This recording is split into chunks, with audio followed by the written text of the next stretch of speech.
UP विधानसभा चुनाव में तो बीजेपी ने जीत हासिल कर ली, लेकिन अब तैयारी 2024 की भी है। लेकिन 2024 के रेस में सिर्फ बीजेपी ही नहीं बल्कि कांग्रेस भी अब सामने आ चुकी है। कांग्रेस ने भी अब बीजेपी की तरह रणनीति बनाना शुरू कर दिया है।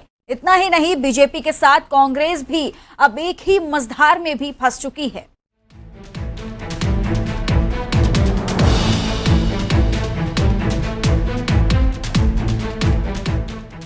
बीजेपी 365 दिन चुनावी मूड में रहने के लिए जानी जाती है।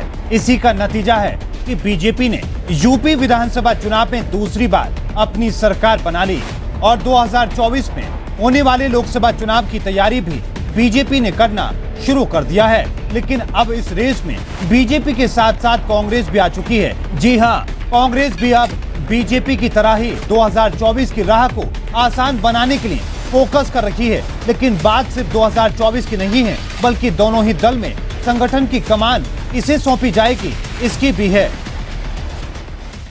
बीजेपी के साथ साथ कांग्रेस पार्टी के लिए भी प्रदेश अध्यक्ष का चुनाव करना थोड़ा मुश्किल हो चुका है, क्योंकि दोनों ही दल सियासी, क्षेत्रीय और जातीय समीकरणों के आधार पर ही प्रदेश अध्यक्ष के नाम का ऐलान करना चाहते हैं। खास बात तो ये है कि दोनों दलों की राजस्थान में बैठकें हो रही हैं और खबर ये भी है कि इस बैठक के बाद से राज्य में संगठन की कमान किसी नेता को जरूर सौंपी जा सकती है। एक तरफ कांग्रेस है जो चिंतन शिविर के जरिए इस मुद्दे पर चर्चा कर रही है, वहीं दूसरी तरफ बीजेपी की 21 मई से बैठक होने जा रही है।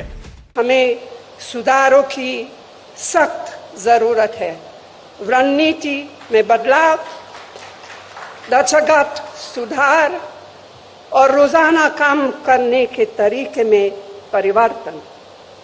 एक तरह से यह सबसे बुनियादी मुद्दा है, लेकिन मैं ये भी जोर देकर कहना चाहती हूँ कि हमारा पुनरुत्थान सिर्फ विशाल सामूहिक प्रयासों से ही हो पाएगा और वो विशाल सामूहिक प्रयास ना टाले जा सकते हैं, नहीं टाले जाएंगे।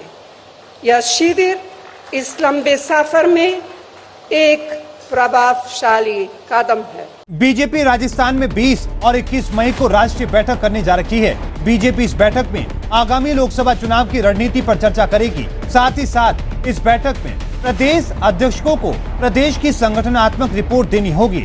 लेकिन यूपी में अभी तक प्रदेश अध्यक्ष नहीं बनाया गया है, इसलिए ये उम्मीद की जा रही है कि इस बैठक के बाद प्रदेश अध्यक्ष की नियुक्ति को लेकर फैसला लिया जा सकता है।